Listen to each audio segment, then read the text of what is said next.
I need like an intro band. Okay, now we're live. There we go. Hey, everybody. It's the hotline. It's Friday. I've been traveling so much. I don't know what day or month it is. It is Friday. It is the Friday before CMMC Phase 1, as it just so happens. So momentous day. The last hotline before the new normal in CMMC. So we're streaming on LinkedIn. We're streaming on YouTube. You can find us at CUIHotline.org. You call the number and leave a question. You can fill out the form and leave a question. You can find links to all our past hotlines, all kinds of great stuff. I am joined today by the great and powerful Ryan Bonner, fan favorite of CS2 and the hotline and the podcast, the guy that I go to with all of my questions about how all of this stuff works. Ryan, how are you, buddy? Good. I'm happy to be here as well. I'm also happy to, cover for people when they're gone. I feel like I'm like the Matt Stairs of the CUI hotline. Remember Matt Stairs from like the baseball? You just like randomly be picked up by every team in the postseason. Like, yeah, we need you. Get over here. The Ryan Fitzpatrick of CMMC guest spots. Yeah. Big Dan Acreage is hanging out on giant European vacation extravaganza for once in his life. I think it's the only time he's ever taken vacation ever. So Daniel, I hope you're having a good time. I hope you're not watching this. I'll be very upset if you're in Italy watching the hotline. If you're in like if you're in Brussels, you're like, I gotta catch the podcast. To be like, you better not, dude. Yeah, just have another espresso. Yeah. I hope you're wearing shoes without socks, dressing like an Italian pensioner on some fancy lake somewhere in Tuscany. I hope you get really good at the moped. Yeah, absolutely.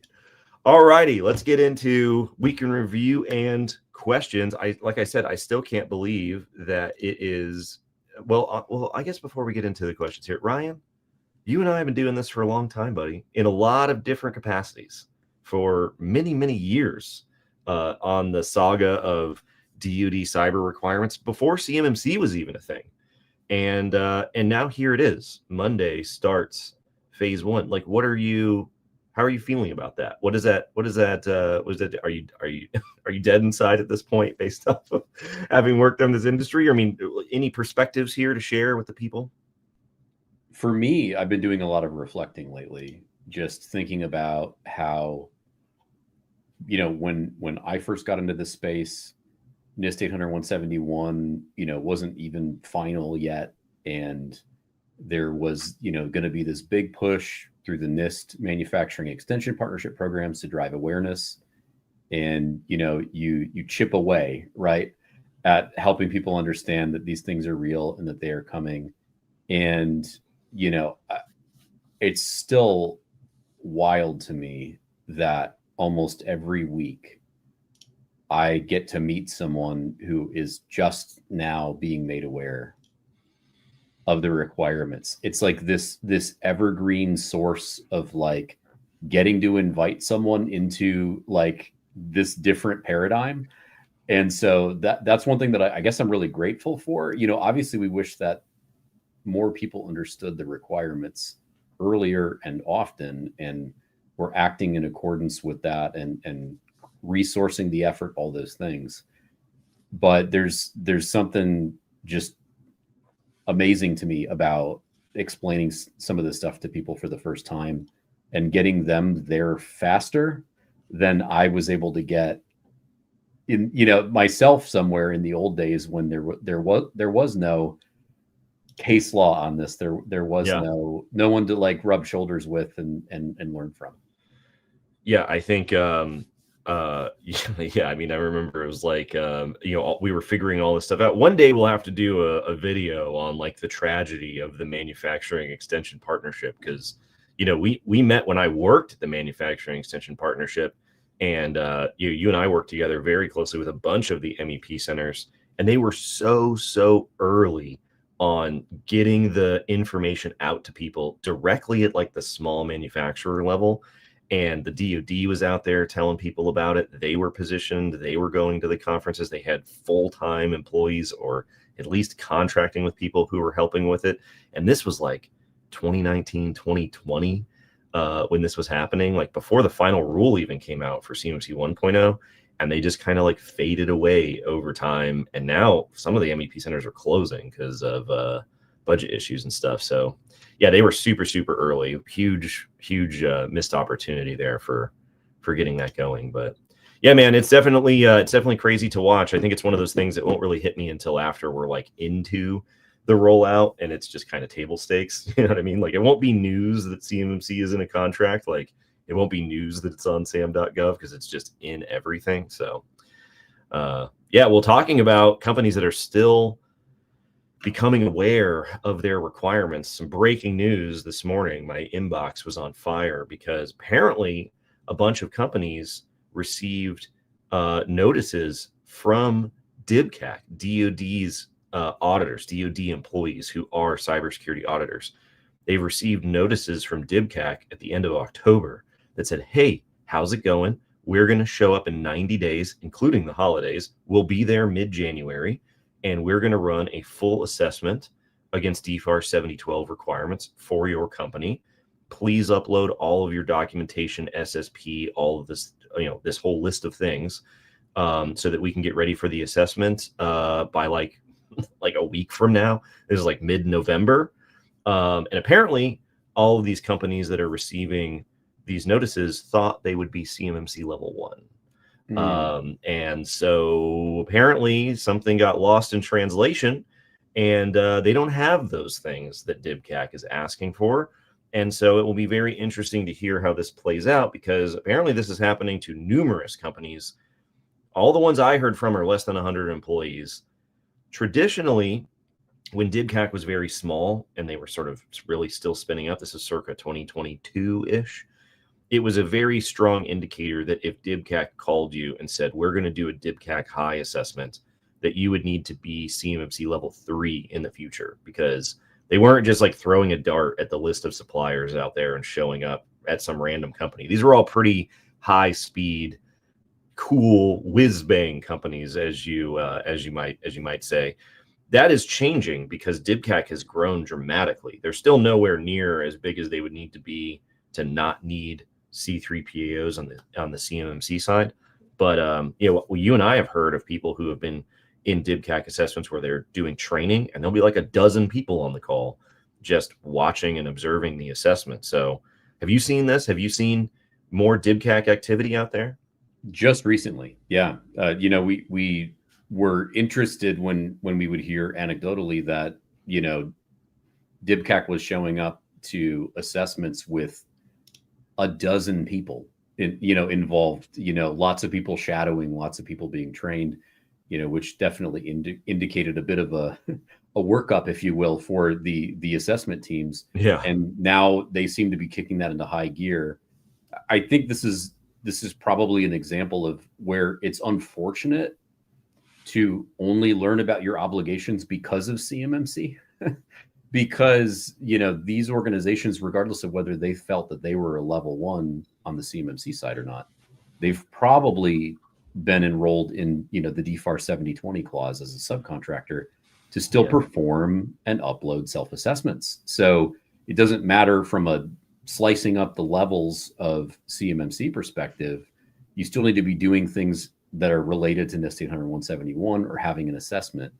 And so, what you're not going to get out of DIBCAC is a team of individuals who can come in and say, oh, if I were to look over all of your documents, I could make an expert determination of whether it's only federal contract information. Right. You want to talk about a team of assessors that aren't going to give you consulting winks and nudges? DIBCAC is the team that is not going to give you any hints about what it ought to look like.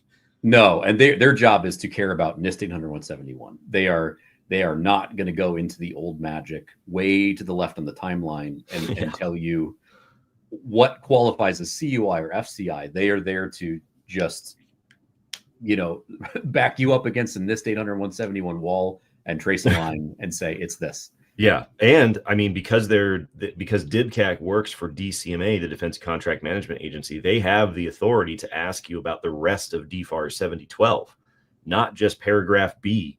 So they can ask you about your FedRAMP moderate equivalency. They can ask you about your flow down.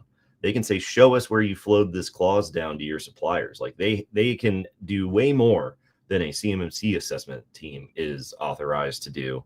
And they're the ones that can write, contract, action reports and advisories and nasty grams and all kinds of stuff. So not to be trifled with.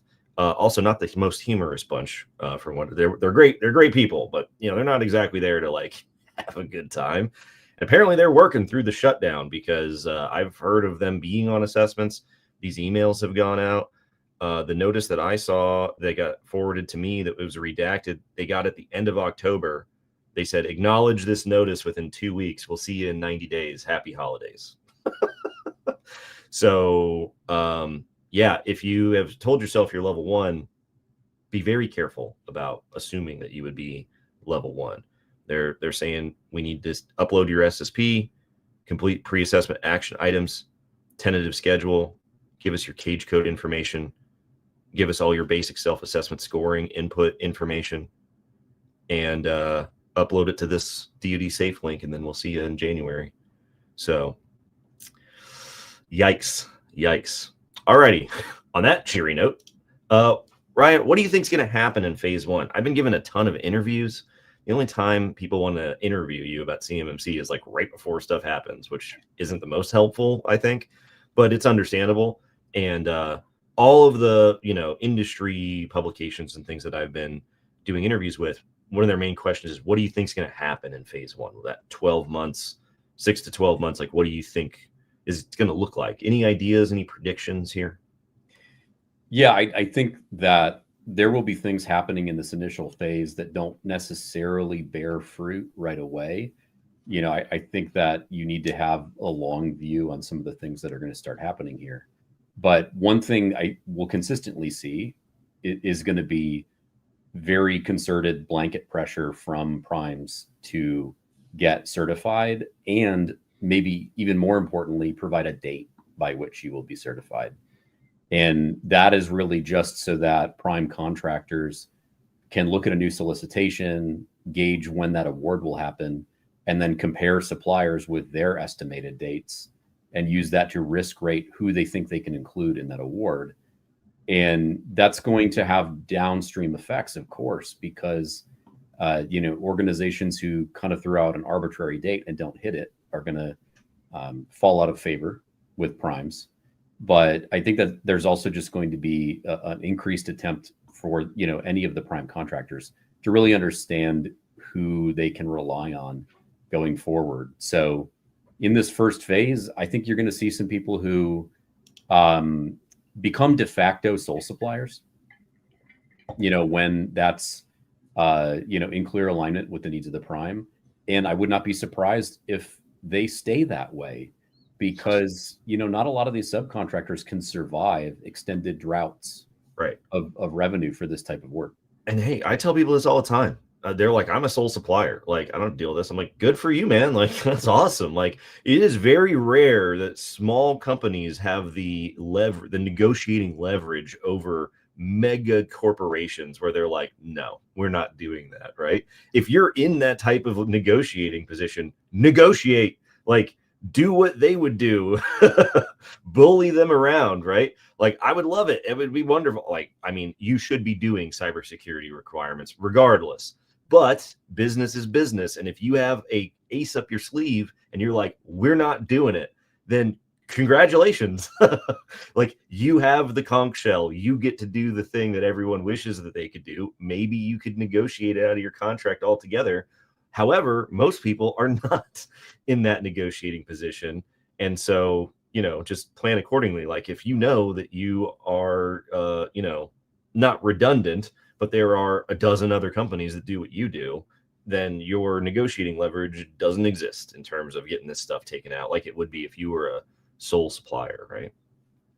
Yeah, absolutely. And I think that organizations just need to know exactly where they stand in regards to how irreplaceable are you in the supply chain for a particular prime, and make sure you get that right. Because if you're simply unaware that you're only getting some of the work, that there could be another suitor in the mix that you're just not aware of. Yeah. And I know some companies, they're sole supplier for like a specific part and not for others, right? So it's only a portion of their business that they have some leverage over and not on others. And if the other part goes away, then it's highly variable, highly situational, right? Especially in the manufacturing space. I think you're going to see a lot of efforts by DoD and by primes to re-engineer someone's IP out of a part and find someone else to make it for them. The irony of needing to implement cyber requirements to try to mitigate foreign adversaries from re-engineering parts, and then only for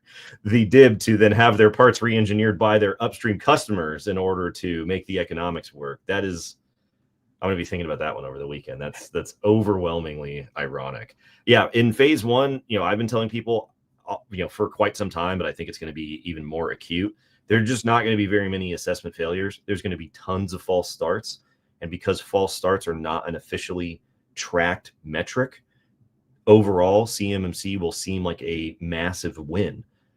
Because even if there were a hearing about or a GAO report about the progress of the program over a year, because they don't track the number of false starts, they're going to say most people pass. Very few companies fail. And then everybody will be like, well, what about all these companies that are saying that they can't pass? And be like, they're not failing. They're just not qualifying for an assessment.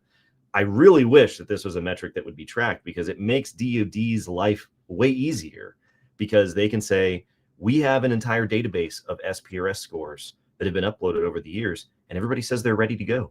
And then 40% of people can't even qualify for an assessment. So you tell us whether we need this program or not. And it's also very helpful, because then when we're out there talking to normal people, we can say, hey, you're ready for an assessment? Are you sure? Because if you look to your right and you look to your left, two of you aren't ready. And we can prove it, because people just aren't getting ready. So I think that false start rate will climb dramatically, but the overall failure rate will stay in the single digits probably. It just won't be very high. We've already seen that so far through the market rollout since January.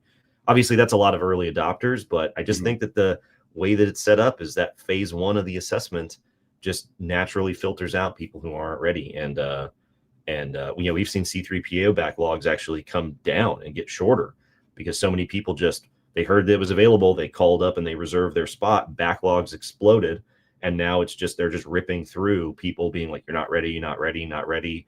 Instead of a 12-month backlog, it's like a 3-month backlog, or maybe sometimes even less. I think there's a huge element here that a lot of people are overlooking as well, which is in this initial phase, people are so excited when they learn that, like, oh, a particular program manager might not require C3PAO certification. But what is the alternative? The alternative is saying I am scoring an 88 or higher in SPRS. So now you're going from being able to kind of have a nebulous score, or a score that's anywhere on the spectrum of available scores, to saying I am like 95% done. Right. What do you think the liability for that looks like then when DIBCAC calls you? Right. Because they can call you at any time. They just spin the wheel apparently, and they're like, congratulations, we'll see you. Let us know you got this email in 2 weeks. We'll see you in 90 days. Right. So that's it's one of those things where, people breathe a huge sigh of relief when they hear that, well, maybe I can get a self-assessment. And my question is always like, if the requirements are the same and the verification criteria are the same, the only difference is you're asking yourself, or someone else is asking you, what the answers to those questions are. Theoretically, there shouldn't be any difference other than the cost of the assessment that you're paying to the C3PAO, right? Why does everyone seem so relieved when they can hear that they can self-assess? You wouldn't be taking it easy in terms of answering the questions, would you? There wouldn't be a disparity in the level of rigor between you asking yourself the questions and someone else asking you the questions, would there? We all know what the answer is. We all know what the answer is, right? So yeah, I also think that a lot of these early adopters, man, are poised for massive growth. I mean, we have people who we've worked with for years who, had no problem investing the money and getting way ahead of this, because essentially in their minds, there's a rough poker analogy that I've been trying to flesh out recently, where it's like in their minds, they're like, okay, I'm going to make $100,000 bet that I will be able to, experience crazy new amounts of work, crazy new amounts of growth, especially because a lot of their competitors they know aren't getting ready, and they will just make this massive lead off, compared to, what they're doing with their competitors. And they're like, and if I don't do it, then, I don't have any liability, right? Versus I'm going to not bet this money. I'm going to like lay the odds that this isn't going to happen. And if I'm right, I get to keep 100 grand. And if I'm wrong, I go to business. They're like, that's not a, it's like Pascal's wager for CMMC, right? Where it's like, these are not two like pretty good bets to make based off the information that we have.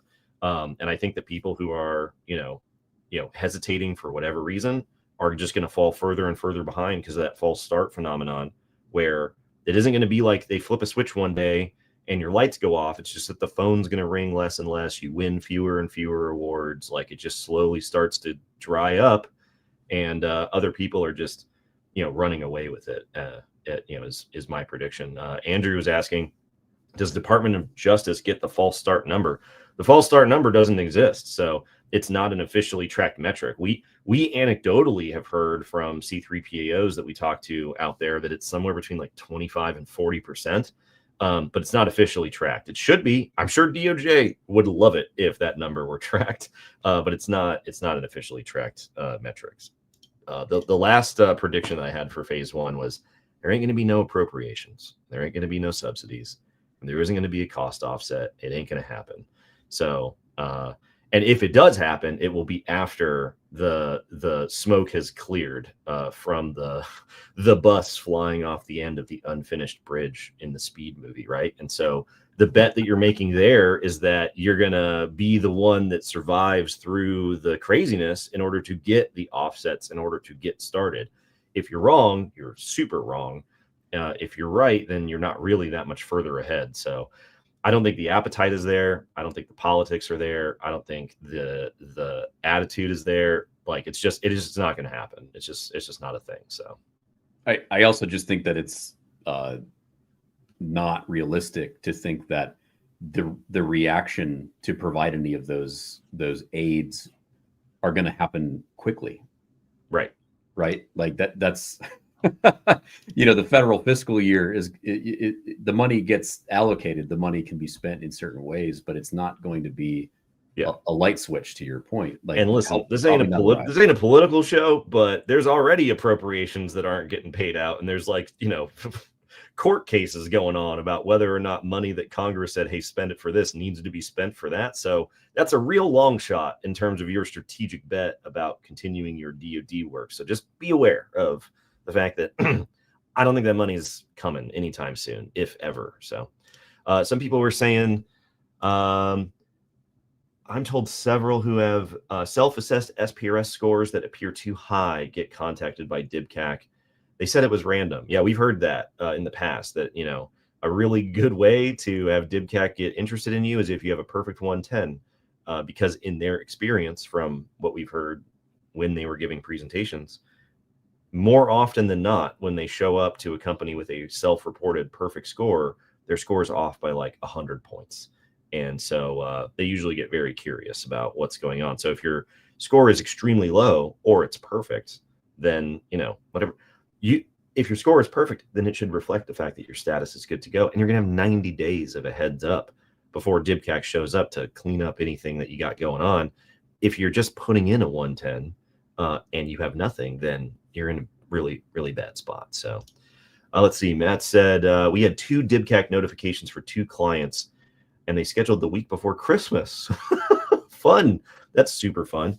Both were able to delay having a C3PAO assessment scheduled for next spring. Yeah, I don't know how that works in terms of asking for more time for DIBCAC, or how that's going to relate between switching between your DIBCAC high assessment and when you're going to do your CMMC assessment. But yeah, when they email you, now you're in a specific conversation with DCMA. So by virtue of being a defense contractor, they can ask you about anything.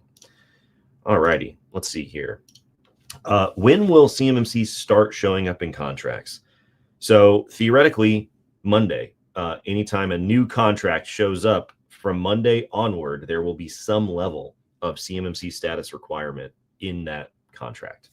So typically what we'll see is New solicitations will be published after or starting on November 10th or afterwards. Obviously, with the shutdown, we don't know when that's going to happen. It could be a trickle at first, but assuming that the government were open and it were just a normal standard process of new RFPs going out on sam.gov, all of the new ones will have that language in it that says this is the CMMC status for this work.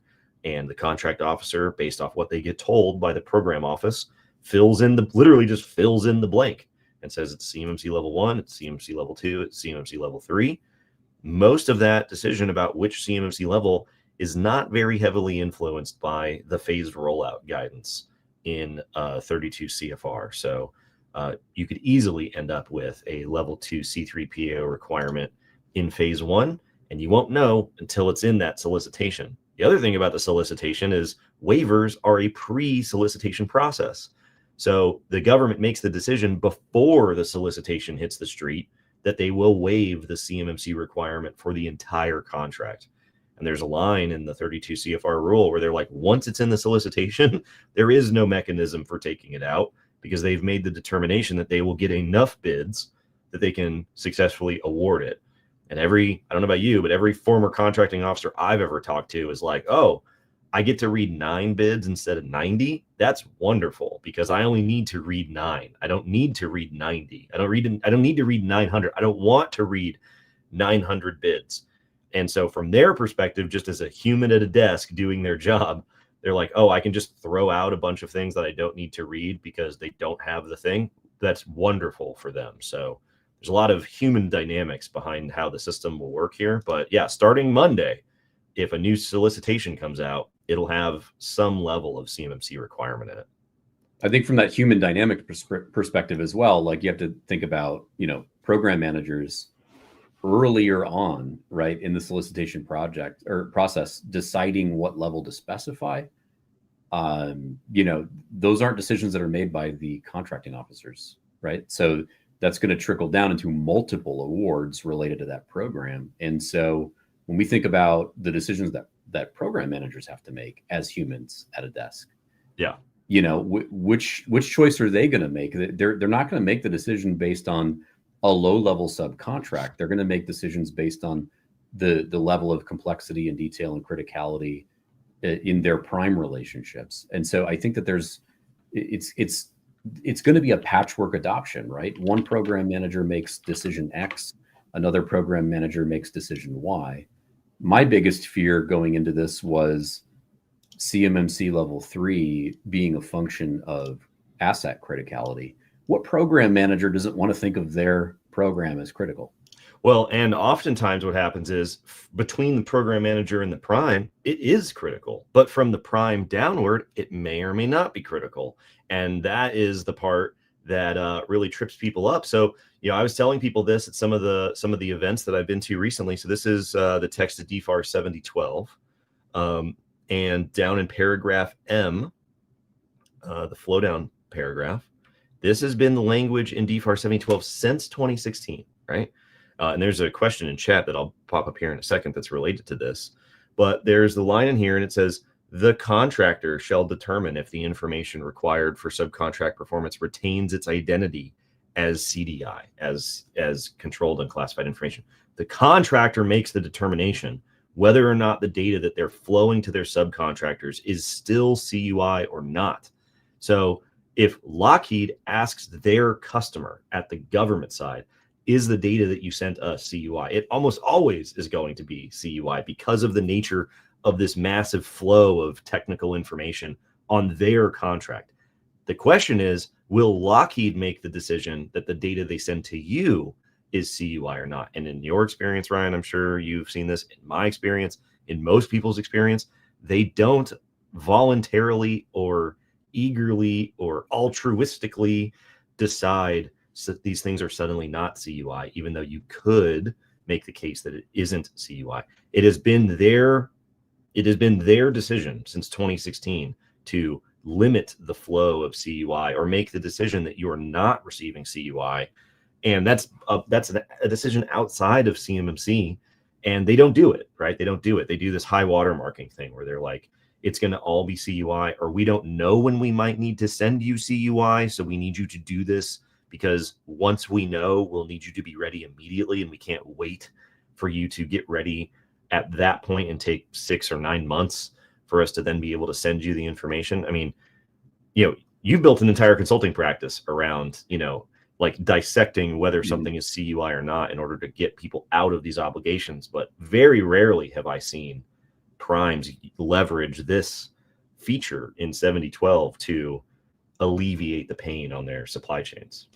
Yeah, and this is why we really think that OEMs in particular are the function that will potentially allow us to save entire sections of the supply chain from CMMC requirements. And the reason we say that is because if I'm an OEM and my item is going to be incorporated into a prime's larger assembly or design, if I own all of my technical data, I can be informed by something that's coming from my customer, but I might not need to incorporate it or use the CUI elements of their tech data package or whatever it might be in what I do with my suppliers. And so we're always looking for organizations who own their own technical designs first and foremost, so that they can largely function at like a requirements level with their customers. And then hopefully, the only things that they need to derive from like bigger data sets are going to be, things that wouldn't qualify as technical data in the first place using, export control regimes and things like that. So when we run into those opportunities, we see someone who's definitely going to grow as part of the CMMC phase rollout, because they can effectively be the last stop on the train for that CUI from a prime or from an agency, and not have to use it in those downstream relationships, meaning that they can drop to a lower CMMC level for those organizations, or maybe not have anything that would qualify in the first place going to those suppliers. And that's really the only way that we see these requirements, not being as disruptive, if you want to put it that way. Yeah, absolutely. So, what related to all of this, they're saying, are the CMMC requirements for every contractor? What if we could isolate CUI for the level 2s and show remaining for everyone else, and thus only use CMMC level 1? Yeah, that's how the process is supposed to work. Is the CUI would only go to the people who need the CUI. They would need to comply with DFARS 7012. If they're not receiving CUI and they're just contractors, then, in a minimum, it would be FAR 52-204-21, which is equivalent to what we now call CMMC level 1, right? Because they don't have the CUI, so they don't have to comply with 7012, so they don't have to have CMMC level 2 to prove that they have complied with DFARS 7012. Now, that being said, I'm trying to find it in 32 CFR 170. I really should have this memorized by now. The policy at 32 CFR 170 is that if the prime contractor has the requirement for a CMMC level 2 C3PAO status, and they flow that same data to their subs, the minimum requirement is CMMC level 2 C3PAO. So they can't flow you their third-party assessment requirement data and then say you can self-assess or you can get level 1. They have to make the determination that they're not sending you the data that triggered their third-party CMMC assessment. That's different than the way that they described the process under CMMC 1.0, which was a lot squishier, right? There were diagrams in the rule that was like, it just magically becomes a level 1 requirement, and it just magically goes from then level 5 to level 3 to level 1 and back again. And how it worked was not explained. And in that nebulousness, right, people were like, oh, well, we're just going to say you don't need to do this third-party requirement because there's nothing here that says you must. There's no procedure that tells us how we're supposed to make the determination. We've just made the determination you don't need it. But that people don't like that level of uncertainty. And so as a result, now they're like, okay, if you need a level 2 C3PAO and you send that data to them, they need level 2 C3PAO, period.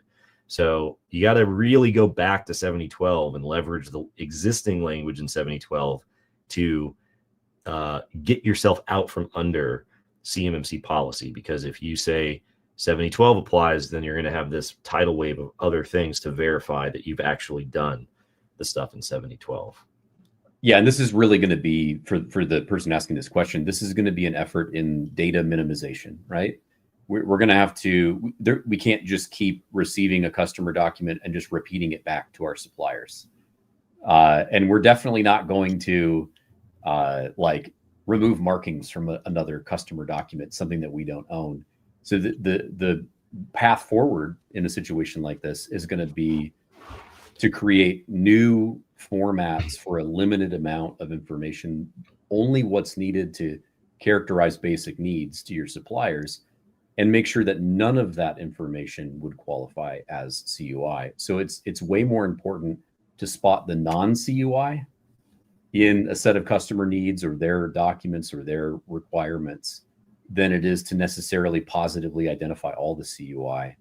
So it's sort of counterintuitive in that sense that you're really going to have to drill down into what is the least amount of information I can send to a supplier, and can I prove that none of that is CUI? So Yeah, you know that's different for everyone.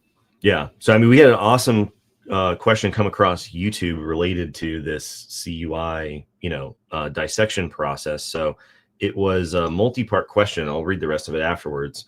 Why does DODI 523024 state that distribution statements B through F can apply to classified CUI and unclassified technical information? Why distinguish CUI from unclassified technical information if a distribution statement always makes the information CUI? Wouldn't operating under the assumption that all DoD contracts with a distribution statement and with DFARS 7012 effectively make FCI, CUI irrelevant? What do you think here, Ryan? This is your jam. Yeah. So it was that small statement in the midst of that question, which was if distribution statement B through F makes everything CUI. Because that's been the common guidance, I think, amongst the more well-informed aspect of the ecosystem is if you have the distribution statement, that is CUI. And you have, been on the crusade to clarify that's not always true.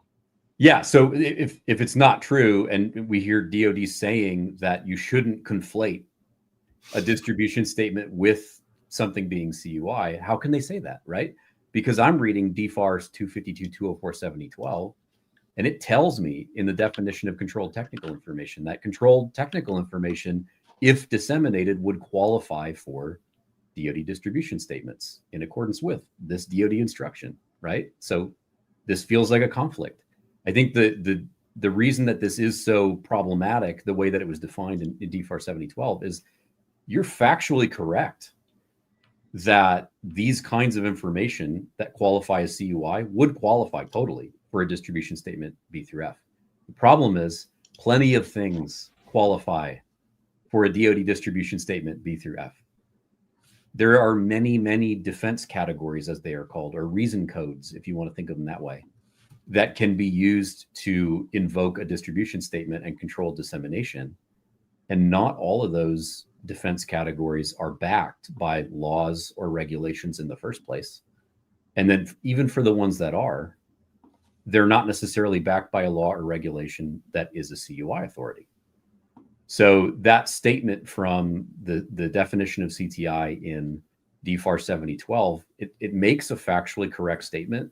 The data I'm trying to tell you about would totally qualify if disseminated for these distribution statements. But as DoD tells you on the DoD CUI FAQ, don't conflate the two as like one equals the other. There is a much bigger circle of data sets that regularly, consistently qualify for these distribution statements. They don't happen to be controlled technical information. And that's, it's uphill sledding to figure all this out. And it's unfair that you're only presenting part of your logic in that definition. I really do feel for whoever was, sat down in the early 2010s to draft that initial DFARS clause and had to sort of come up with all the attributes of a new emergent category of information, even probably before the CUI registry existed at that point. That was not easy. And I understand how we got there. Yeah. So if you want to think about how this plays out, a DoD distribution statement can be applied to, as DoD says, things that are classified, right? And the 32 CFR 2002 definition of CUI says, of course, this isn't classified information. Unclassified information that's just unclassified is perhaps the least understood of these three choices, right? And I really wish that we, instead of coming up with FCI as a concept, we leaned into what NARA calls uncontrolled, unclassified information, UUI. That's the unclassified stuff we're talking about here. It's defined on NARA's website. It's the information that is not classified and is not controlled unclassified information, but has not been reviewed and cleared for public release, right? So it hasn't been flipped to distribution A yet. That's a huge swath of information, right? Right. But it also qualifies for a distribution statement because it hasn't been reviewed yet to see if you can publish it. So you can't just see a distribution statement and say, ICB through F, that's got to be CUI. Yeah. Well, there was an interesting question that came up. Let's see, where was it? Yeah. So this is a perfect follow-up to what we were just talking about. So my customer overmarks data that I really don't think is CUI. They mark it as CUI. I don't want to push back or rock the boat. Am I screwed? I hear this all the time where they're like, I know this data is not CUI. My customer marks it as CUI. And I'm like, do you want to tell them to stop? And they're like, no, absolutely not. What should I do? And you're like, I don't know, man. Like, if you don't want to push back on your customer or make the case that they are overmarking, then like, you're going to get stuck with these obligations and there's not a lot that you can do. I mean, have you seen this, Ryan, in terms of people who just like, because you have this whole framework for this is exactly how you make the case to sometimes get yourself out of this obligation entirely. And people are like, sounds great. I don't want to be difficult to do business with. Sure. This is like the uncomfortable truth that I think everybody has to realize. Almost all contractors, unless they are completely insulated from flowdowns because someone upstream has done all the work for them, almost all contractors are going to need a place where they can put customer documents. And that place where they put those documents will need to have NIST 171 applied and meet all the other DFARS requirements, right? It is a holding tank for you to understand what you've been given and what you are looking at. And so regardless of how good your CUI determination processes are, if you don't have that, you're doing it wrong. And you need to have that to put yourself in the advantageous position to make more informed decisions once you get a document and effectively detonate it, open it up and look at it and go, oh God, they did the thing again. You gotta establish the jab. You gotta keep them. You gotta keep them. You gotta run the ball. You gotta set up the jab. Like you can't. Absolutely. And a lot of fun. That's what's so critical. Now, I'm just here for the color commentary, folks. Ryan is the one who knows what he's talking about. I just have contrived metaphors. When we think about then what do we do if we've got that holding tank? You don't want to be the squeaky wheel who fights back or pushes back every time you get a poorly marked document. Instead, you want to have a clear process by which you can take the CUI categories you are familiar with and identify any non-CUI that came in on a customer's document. I am never going to try and win a battle that the entire document is not CUI. Instead, I am going to very carefully identify that, customer name is not CUI. Mm-hmm. I can remove customer name off of that document and key it into my CRM or my ERP or my billing system. Step by step, identify the data types that are congruent with what you get from customers that you can key into other formats and build other secondary formats. Have a regulatory citation for your CUI categories behind each of those decisions so that if someone calls you on the carpet, you can defend your honor. But that is the play. You're never going to try and unmark a customer's document. You're not going to start fights over this. It's going to stay in place and it's not going to leave that holding tank. And that's how you're going to live life going forward. We have organizations who have presented their process to customers and gotten sign off on that. We have organizations who will get, opinions from trade compliance or trade compliance attorneys and get sign off on it that way. As long as everything is grounded in the regulations for CUI, and you can prove that that data item, the part number you're about to go put in another format, is not regulated, right, you have done your job. Right. Yeah, no, absolutely. So it breaks my heart every time I hear somebody who, they don't have a great customer relationship, or they're just afraid, right?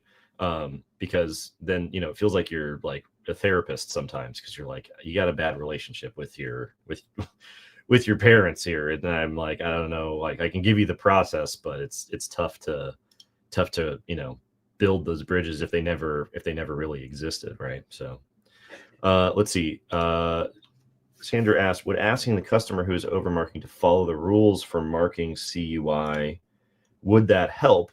Or are they going to mark something with a generic, we think it is category? I mean, this is the overmarking problem, right? Is that people are just like, I guess it's CUI. It sounds like CUI. I had Jimmy John's for lunch at CUI. They just sort of make it up. And then you start asking them, and then it's like, a lot of this stuff is obviously not. You dig into the real details, and you're like, it's definitely not CUI, but the mileage varies dramatically from company to company, and their relationship customer to customer is, as you've seen, right? Your entire consulting practice is built around being able to, run through that process, right? I mean, but when it does work, I mean, it works tremendously.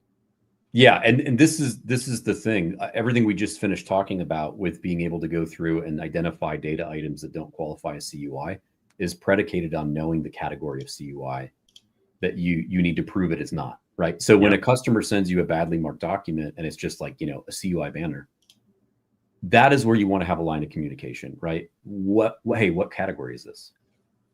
You at least need to know the category so that you can apply the regulations for that category. And that's critical. So for a lot of organizations, you're going to be handling 2 or 3 core categories of CUI that are very predictable for you. If you see a document that you feel, because of its blanket CUI marking or its blanket CUI statement, would most qualify as those categories, suggest a category to the customer. I think this is CTI. Good. Okay, great. Now I'll go enroll it in my process. Yeah. I mean, I guess in a perfect world, Charlie's joke made me laugh, but I guess in a perfect world, right, you get an armed services committee that'd be out there and they could, say something like, they can, I'm trying to think of like what this would look like. It would be, requiring primes to assist or fund or whatever their suppliers when they deal with CUI. You have to tie monetary pain at the prime level with assisting people who will be dealing with CUI downstream, and that would dramatically reduce the arbitrary flow of CUI into the supply chain. But until there's a consequence for them overmarking or overflowing CUI into the supply chain, and they can just make you do the corresponding requirements, like it's very hard to get that inertia to change direction, Yeah, and it's tough because you'll have DoD personnel who kind of act like frontier sheriffs, right? And they're going to make their own decisions. And even for like OCIs and things like that, who are making classification decisions for classified data, like those, it's very difficult to transition from that down to a world where regulations are the definition. You don't get to make them up. Right. Like look at the CTI definitions. One of those authorities, Title 10, only empowers the Secretary of Defense to withhold information from public release if it's governed by the ITAR or EAR. And even then, they take away SecDef's ability to withhold things if it's subject to like a general or unrestricted license. Mm-hmm. So like one hand tied behind your back, literally the person at the top of the heap for DoD cannot just withhold whatever they want. But Ryan, the category description says space stuff CUI. If not CUI, why CUI shape, right? Yeah, that takes like, actually reading the legal and regulatory definition of technical data with a space or military application from Title 10, which is one of the authorities for CTI. Like you have to wonder why those words are sequenced in that way. Yeah. And then go look at that sequence of words in law or reg. Yeah. No, I don't know what the user is. I'd have to look this up afterwards because it doesn't come across on StreamYard sometimes. I don't know what memo this is. I haven't seen it. Do you anticipate the recent DoD memo leaked on acquisition restructuring? Do you have a link to this? Whoever put this in chat, you guys know it. I don't know if you've seen this, Ryan. I haven't seen this yet. I've been traveling a bunch recently. Yeah, Apparently I skimmed some headlines on this. It's part of like ongoing procurement reform. Here's the thing that you need to know about today's application of other transaction authorities or OTAs. It's designed to be a faster moving version of traditional procurement. OTAs are governed by agreements officers, not contracts officers. I like to joke that like they're like the college RA of contracting. They're like, hey, let's do some cool stuff together. Like, we're not going to get into trouble, but let's all figure this stuff out. And I've been to some fantastic meetings where, you know, OTA outreach, you know, has been there to try and encourage new people to participate. But here's what you will consistently see. You will see terms and conditions in these OTA agreements that are just Control-C, Control-V of DFARS requirements without the number, but all of the language of those requirements added to the agreement. We're not regular contract requirements. We're cool contract requirements. No secrets in this house, guys. Yeah, if you don't get the reference, ask your parents, kids. You totally understand why this is being done. Like, this is a concentrated source of brand new innovation in IP. You would want to protect that. Yeah, for sure. Listen, if you are able to navigate your way and thread the needle through non-traditional acquisitions such that you don't have these requirements apply to you, good for you. Wonderful. I hope that happens for you forever, because then you won't have to deal with this problem. But I just don't think that at the literally the 11th hour, that banking on OTAs being a get out of jail free card, when the department clearly cares about protecting data, that they're going to be like, except for all of this data over here, especially the type of stuff, like you said, that we want to go faster with, that they would particularly care about more, right? So I gotta read more about the leaked memo apparently, but I wouldn't bank on OTAs being a get out of jail free card here. All righty, let's see. Okay, another question I get in a lot of these interviews: are contractors ready? That's just the big question. My answer is most contractors are not. They're not ready. They haven't been ready, primarily because there was a lot of confirmation bias and denial over the years, understandably, but that's what happened. And typically what I hear is those people who do think that CMMC is going to happen, which there are more now than there used to be, most of the people who do think that it's going to happen are still adopting the position that they're going to wait until they see it in a solicitation before they get started. And the case that I've made to people is that you are kicking your legs out from under you, because if your customer's procurement administrative lead time is shorter than the amount of time that you will take to get ready and assessed and certified, then you have a problem on your hands that you're inflicting on yourself. So if your customer is going to put out an opportunity in the spring and it's not going to get awarded for 18 months, then you've got a long time to get ready for this problem, right? You don't have to go pay a premium to go faster. You don't have to go work with some people with some sketchy marketing claims in order to like get it in a box in 2 weeks or whatever. And maybe it works and maybe it doesn't. You've plenty of time to strategize. If you can't afford to miss an award and you're doing task-based, orders-based work, and the next thing that you need is going to be in Q1 and it gets awarded 45 days later, you have very little time, if any time at all, if you haven't started yet. So I always tell people, I'm not here to sell you anything. So what is your customer's PALT window for the opportunity that you plan on or need to win? And that will dictate how much time you have to get ready. And for 90% of the people that I talk to, it will take longer for them to get ready than it will take their customer to go from solicitation to award. And that's typically when the light bulb goes off for most people. So I don't know. What do you think? Is everybody ready, Ryan? No, I think most people are not ready. I also think that like you also have to think about your reputation, right? So if you go to receive an award and you say, actually, I do apologize, but I do not have that certification. If you're working with a prime, are you still on their vendor list after that event? After they plan to have you? on the team for the post-award work. Yeah. Like maybe some organizations survive that hit, some maybe don't. And so there are second order effects to, missing even once in this area if the reason is that you don't have the certification or that you're nowhere near it. Yeah. So we're super interested in what is the mean time to implement? And then what is the mean time to certify? When you're talking to C3PAOs and they have lead times, what if just the raw lead time of getting on their dance card is longer than the award timeline?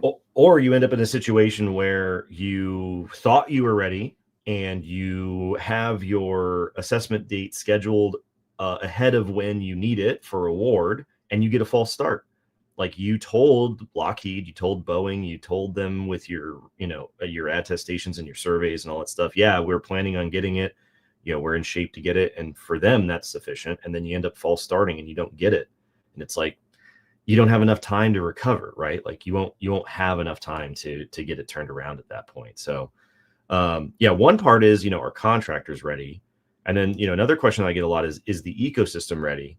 And so, the based off of the numbers that are in the monthly AB town hall, if you sort of take their rate of growth for the various ecosystem roles and then extrapolate that to the end of the year, it's pretty incredible the amount of growth that has, we've seen in the ecosystem on the CMMC ecosystem side since January, because when the 32 CFR rule came out in October of 2024 and then went into effect in December of 2024, basically everybody had to redo their certifications for CCA and CCP and C3PAO. We had the reauthorization process, they called it. They had to update the cap. They had to do all that stuff. And they did it. I mean, they did it, in that 60-day window. Assessments kicked off not that long into Q1 of this year. And everything has been going up and to the right. Now, obviously, not all CCPs and CCAs are going to just be working at assessment organizations. But the more of them that you have out there, the better, because if they're working for contractors, then they're probably more likely to be able to do well on their assessments. The key metric here, right, is lead CCAs, because that's theoretically the limit on the number of assessment teams that you could have. But, you're talking about crazy growth before CMMC's ever shown up in a contract. So they're certainly ready for the demand in Q1, right? Like the demand in Q1, like for whatever the number of contracts and solicitations would be. And if that rate of growth increases, then, I guess we could say it needs to be faster, but I would say that this chart is growing faster than the amount of contractors who are ready for assessment, if that makes sense. I don't think that line would be quite as steep. Well, and, you think about how winners and losers get determined in all of this. And I find it fascinating that even though you have these C3PAOs, not all of them are functioning and doing assessments, right? And how many examples do you need of clear winners emerging at any point in this ecosystem to still be in denial that it's going to affect you? I mean, I think there's probably going to be less than 20 C3PAOs doing the large majority of the assessments, after a year or so of this. I think you're going to have less than 50 MSPs doing the bulk of the implementations that get people through this. I mean, if you're a contractor and you continue to see winners and losers being sifted like chaff, can't learn from that lesson, right? That's the same level of consolidation that is going to impact you as a supplier. And it's just fascinating to me that you can continue to see that consolidation of who's going to come out on the right side of this happening literally anywhere on the timeline. This number continues to surprise me, because it was like in the market rollout, people can voluntarily go get their certs, but DoD can't make you go get the cert as in the terms of the contract, because we waited for the 48 CFR rule to go final and effective.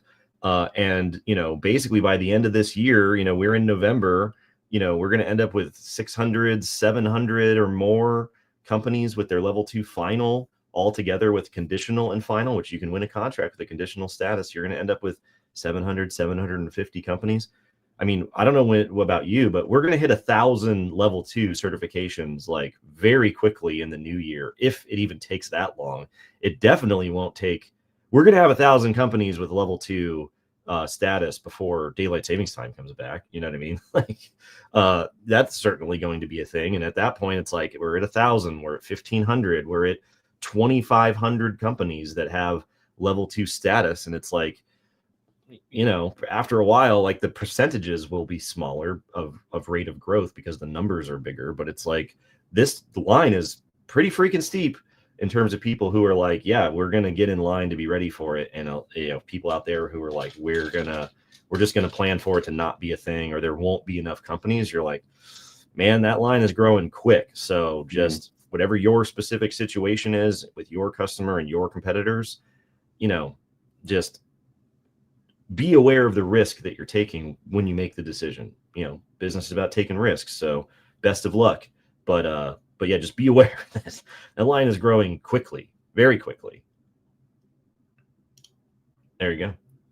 Any closing thoughts here, Ryan, as we close out this this limbo period that we've been in for the last few years? The next time we talk will probably be after phase 1 has started. So what do you think here? Any closing words for everybody? I think just an encouragement, you know, get back out there and talk to some of the same people who 6 months, a year ago, 2 years ago told you, it's not happening. Yeah. And see if they're, you know, a little color has left their face. And if maybe they are taking this more seriously now, you know, get a read on, you know, how seriously you might need to take this, because I think that we're consistently, you know, speaking with organizations who can really see the pressure mounting in with their list of existing customers, and it's getting very serious very quickly. And so, you know, I would do a temp check on what, you know, how aggressively you need to go after this, because to your point, there's so many bottlenecks right now, and you need to put yourself in a position to get through all of those bottlenecks in time to, you know, position yourself to be on the right side of that wave of consolidation that we think is coming. Yeah, absolutely. All right, man. Well, here we go off into the wild blue yonder here. We're still going to be doing hotlines. We're still going to be doing podcasts. Ryan's still going to be stopping by as many times as we can, you know, hopefully see you. I know you're going to be super busy. So you can find us on YouTube. You can find us on LinkedIn. If you're not following Ryan on LinkedIn, you're wrong, and you need to go do that immediately.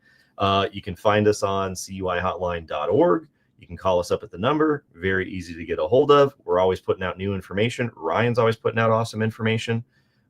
You can definitely find him.